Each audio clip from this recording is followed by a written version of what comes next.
A pressão social é uma prisão invisível. Você trabalha para impressionar quem nem te conhece e quando percebe, sua vida virou compromissos mensais. E o detalhe mais perigoso é que isso se disfarça de sucesso, porque o mundo aplaude a sua velocidade, aplaude a sua agenda lotada, aplaude o seu "eu estou sempre ocupado". Só que por trás desse aplauso existe um preço que quase ninguém confessa. Você não está cansado porque é fraco. Você está cansado porque está sustentando uma estrutura que não foi feita para te dar paz. Foi feita para te dar imagem. E quando eu digo imagem, não é só foto, rede social, aparência. É a forma como você precisa ser percebido para se sentir seguro. É o medo de parecer menor. É a ansiedade de não acompanhar. É a obrigação invisível de manter um padrão que não combina com quem você é, mas combina com o que esperam de você. Hoje você vai enxergar o mecanismo, porque quando você enxerga a prisão, metade da grade cai. Existe uma diferença enorme entre ter uma vida boa e ter uma vida cara. Vida boa te dá margem. Vida cara te tira margem. Margem é o espaço entre você e o abismo. Margem é o que te permite dizer não sem entrar em pânico. É o que te permite recomeçar. É o que te permite errar sem se destruir por dentro. Margem é oxigênio. A vida cara é um sistema que come a sua margem em silêncio. Ela começa com pequenas escolhas que parecem normais. Uma assinatura aqui, um upgrade ali, uma parcela que cabe. Um compromisso social que você não quer, mas aceita, porque é importante. Uma compra que não é para você, é para calar uma sensação ruim. A sensação de ficar atrás. E é assim que ela te pega. Não pelo valor, mas pelo modo. Você vai se acostumando a viver com o pescoço encostado na lâmina. Todo mês, a mesma corrida. Todo mês, a mesma tensão. Todo mês, a mesma frase. Quando eu resolver isso, eu descanso. Só que a vida, cara, tem uma inteligência cruel. Ela sempre cria um próximo nível. Quando você atinge um padrão, ele vira o novo mínimo. E o novo mínimo vira obrigação. E aí você não está mais construindo a sua vida. Você está administrando uma vida que virou máquina. O problema não é ter coisas. O problema é quando as coisas passam a ter você. Você começa a tomar decisões não pelo que te faz bem, mas pelo que mantém a estrutura de pé. Você não escolhe mais com liberdade. Você escolhe com medo. Medo de não dar conta. Medo de decepcionar. Medo de cair na avaliação dos outros. Medo de parecer menos. E por isso tanta gente parece bem por fora. Está exausta por dentro. Por fora mostra o resultado. Por dentro vive o custo. Agora, presta atenção. Isso não é só sobre planilha. Isso é sobre identidade. A vida performática nasce quando você aprende a se sentir seguro apenas quando é aprovado. E se você está sempre buscando aprovação, você nunca está em paz, porque a aprovação é volátil. Hoje você recebe, amanhã você perde. Hoje você pertence, amanhã você é esquecido. Hoje você impressiona, amanhã aparece alguém mais impressionante. A comparação cria uma escada infinita. E toda vez que você sobe, você não celebra. Você olha para cima e se cobra. Você olha para o lado e se mede. Você olha para baixo e tem medo de voltar. Isso te rouba a presença. Você está num lugar, mas não está inteiro. Você está com alguém, mas não está inteiro. Você está vivendo, mas está planejando como parecer melhor vivendo. E o pior, isso vira automático. Você nem percebe mais que está atuando. Você se explica demais. Você prova demais. Você mantém uma versão de você que dá menos trabalho para os outros e mais trabalho para você. Tem um ponto central aqui. Quando você vive para manter uma imagem, você perde o direito de mudar. Porque mudar significa admitir que o caminho anterior não era seu. E o ego odeia isso. O ego prefere te manter preso do que te ver livre e simples. Até que um dia o corpo cobra. Eu vou te dar 3 sinais claros de que a vida performática já te prendeu. E eu quero que você seja brutalmente honesto. Primeiro sinal, você está sempre cansado, mas não é cansaço de trabalho, é cansaço de existência. Você dorme e não recupera. Você acorda e já sente peso. E o peso não é do que você fez ontem, é do que você precisa sustentar hoje. Segundo sinal, ansiedade de status. Você não chama assim, você chama de vontade de vencer. Mas observa a sensação por trás. É como se você estivesse sempre em julgamento. Como se o mundo estivesse com uma prancheta anotando seu valor. Você olha para o que tem e sente vergonha. Não porque é ruim, mas porque você imagina o olhar do outro e isso muda seu comportamento. Você compra sem alegria, só para calar uma sensação. Terceiro sinal, perda de identidade. Você não sabe mais o que quer.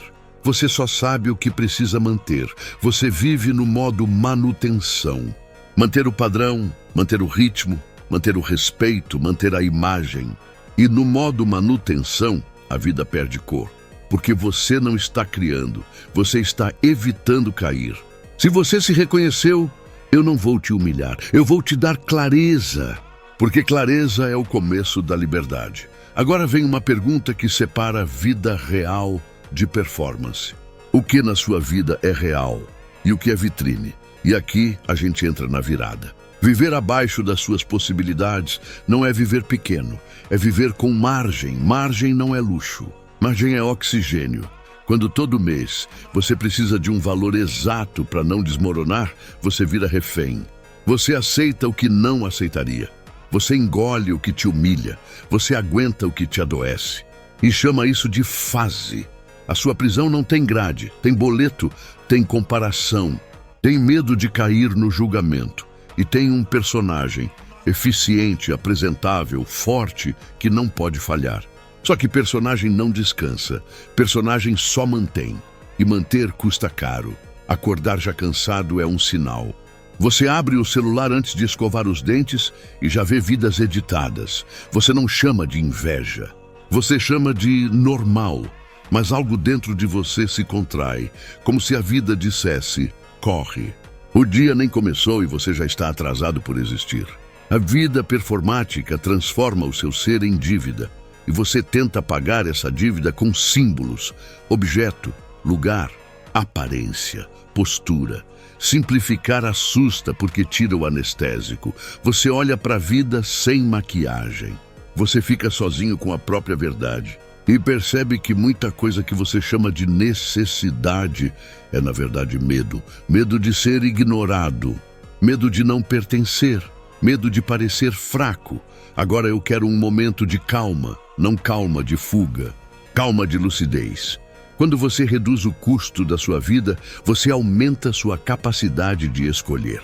E escolher é poder. Poder real não é ter muito. Poder real é não ser empurrado. É dizer, isso não é para mim. É dizer, isso não me serve. É dizer, eu mudei. Liberdade interior é dormir sem aquela sensação de que sua vida está te perseguindo. Isso começa com uma pergunta simples e brutal. Quanto da sua vida é real e quanto é vitrine? Agora vamos para o chão, porque reflexão sem decisão vira entretenimento. São 3 decisões, difíceis, mas reais. Decisão 1, cortar a algema mensal. A algema mensal é o custo fixo que compra sua imagem e vende sua paz. Não é sobre viver sem conforto. É sobre parar de sustentar um padrão que te obriga a ser máquina. Faz um teste. Se sua renda principal some hoje, por quanto tempo sua mente aguenta sem desespero?